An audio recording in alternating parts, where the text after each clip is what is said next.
దా please. అసలు YouTube sensation కదా మీరు. అందరూ ఇక్కడ ఉన్న ఫ్యాన్స్ అందరూ చెప్పేస్తున్నారు. చెప్పండి, చాలా పెద్ద స్పీచ్ అంట. మేము చైర్లు అరేంజ్ చేసుకుని కూర్చోవచ్చు. ఫస్ట్ ఆఫ్ ఆల్ ఇక్కడికి వచ్చిన మీడియా మిత్రులకి అండ్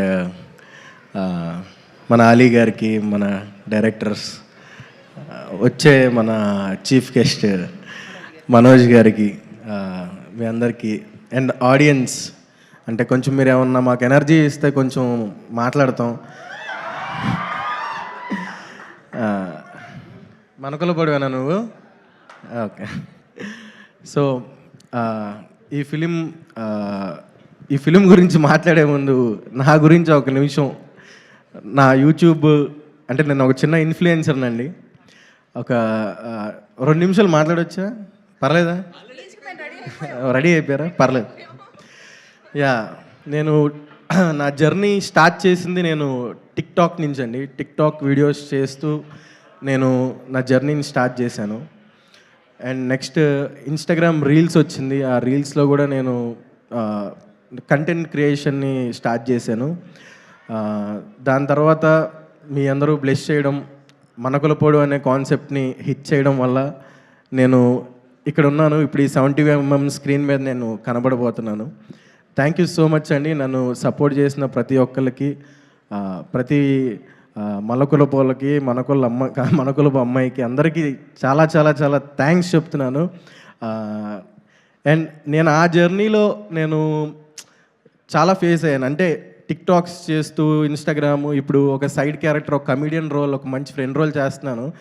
చాలా ఫేస్ అయ్యాను నేను. బట్ నాకు సీరియస్లీ సుహాస్ అన్న, నేను మచిలీపట్నం వచ్చినప్పుడు నేను మచిలీపట్నంలో కలిశాను. అప్పటికి సుహాస్ అన్న హీరో అవ్వలేదు, నార్మల్ ఒక ఆర్టిస్ట్, నాలాగే సైడ్ క్యారెక్టర్ చేస్తున్నారు. అప్పుడు నేను అడిగాను ఆయన, అన్న ఏంటి ఇండస్ట్రీ ఎలా ఉంటుందన్న, ఏమన్నా తగ్గిస్తారా, లేకపోతే ఏమన్నా చేస్తారా ఏంటంటే, ఒకటే చెప్పాడు సుహాస్ అన్న, తమ్ముడు కంటెంట్ ఉంటే చాలు, నువ్వు ఇండస్ట్రీలో నిలబడతావు, ఇండస్ట్రీలో వెళ్తావు అని చెప్పాడు. సో నేను సుహాస్ అన్న ఫిలిం మన కలర్ ఫోటో చూశాక నాకు చెప్పింది కాదు, చెప్పింది ఆయన చేసి చూపించాడు అనిపించింది. Really hats off to you అన్న. ఒకటి మాత్రం నేను చెప్తానండి, నేను ఒక యూట్యూబర్గా నేను రోజుకి ఎన్నో నెగిటివ్ కామెంట్స్ చూస్తూ ఉంటా. తిడతారు, అమ్మల్ని తిడతారు, అక్కల్ని తిడతారు. బట్ ఎలా అంటే చాలా హట్టింగ్గా ఉంటుంది కొన్నిసార్లు. అరే ఎందుకు వచ్చాము అనిపిస్తుంది. బట్ సుహాస్ అన్నని చూస్తే ఎన్ని నెగిటివ్ కామెంట్స్ వచ్చినా సరే, ఇదివరకు ఉండేదేమో అండి, నాకు తెలియదు. నేను ఇండస్ట్రీలో అంత పెద్ద వ్యక్తినేం కాదు, నేను ఇప్పుడిప్పుడే వస్తున్నాను. అలీ గారు, నేను చాలా జర్నీని ఇలా మాట్లాడకూడదు నాకు తెలియదు. ఐఎమ్ సారీ ఎవరైనా హర్ట్ అయితే. అంటే ఇండస్ట్రీకి రావాలంటే హైట్గా ఉండాలి, లేకపోతే మంచి ఫిజిక్ ఉండాలి, మంచి పర్సనాలిటీ ఉండాలి, మంచి బ్యాక్గ్రౌండ్ ఉండాలి అని చాలామంది చెప్తారు. బట్ సుహాస్ అన్న, యూ ప్రూవ్డ్ ఇట్ రాంగ్. మన గులాబ్ జామున్లో దమ్ముంటే ఇండస్ట్రీని ఏలొచ్చు అనే దానికి నువ్వు నిజంగా అది హ్యాట్స్ ఆఫ్ టు యూ అన్న, హ్యాట్స్ ఆఫ్ టు యూ. ఇప్పుడు చప్పట్లు కొట్టచ్చండి. So thank you so much ఈ ఛాన్స్ ఇచ్చినందుకు. అండ్ మా డైరెక్షన్ టీం, మా డైరెక్టర్ గారు, మెయిన్ మా రామన్న, నన్ను నమ్మి ఈ సినిమాలో మంచి ఫుల్ లెంత్ రోల్ ఇచ్చావన్న.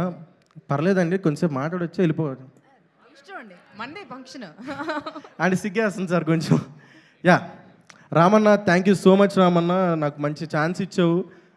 ఈ సినిమాతో నాకు మంచి బ్రేక్ రావాలని నేను కోరుకున్నా. అండ్ మా బ్యూటిఫుల్ హీరోయిన్ మాల్విక మనోజ్ గారికి, మేము పెద్ద ఫ్యాన్స్ అండి. జో సినిమా చూసి, ఈ సినిమా చూసి మీకు ఇంకా పెద్ద ఫ్యాన్స్ రావాలి. మీరు కుర్రోళ్ళ గుండెల్లో నిద్రపోవాలని కోరుకుంటున్నాను. అంటే ఒక నైట్ కాదండి మీరు నిద్రపోవాల్సింది, ఒక 20-30 సంవత్సరాలు పడుకోండి మా కుర్రోళ్ళ గుండెల్లో. అంత మంచి పర్ఫార్మెన్స్ చేశారు. ఆఫ్ స్క్రీన్ ఏదో అనుకున్నాను, కానీ ఆన్ స్క్రీన్ చూసినప్పుడు దిమ్మ తిరిగిపోయింది మేడం. సూపర్. అండ్ చెప్తానండి ఆగనే, మా ఎడిటర్ గారు, మా డిఓపి మణికందన్ అన్న, మా రతన్ గారు బ్యూటిఫుల్ మ్యూజిక్ ఇచ్చారు. అందరూ చాలా కష్టపడ్డారండి. సుహాస్ అన్న చేసే సినిమాల్లో దమ్ము ఉంటుందండి. దమ్ము లేని వాళ్ళు చాలా చేస్తున్నారు. మీరు ఎంకరేజ్ చేస్తున్నారు. బట్ దమ్మున్న సినిమాని, దమ్మున్న సుహాసన్ లాంటి మనుషుల్ని ఎంకరేజ్ చేస్తున్నందుకు, చేయబోతున్నందుకు, మా ఓబామా అయోరామా సినిమా మీరందరూ థియేటర్కి వెళ్ళి దాన్ని చూసి సుహాసన్నకి, మాకు, మా లాంటి చిన్న ఆర్టిస్టులందరికీ కూడా మీరు లైఫ్ ఇవ్వాలని కోరుకుంటున్నాను. థ్యాంక్ యూ సో మచ్ అండి. Thank you so much. Bore కొట్టించుంటే సారీ.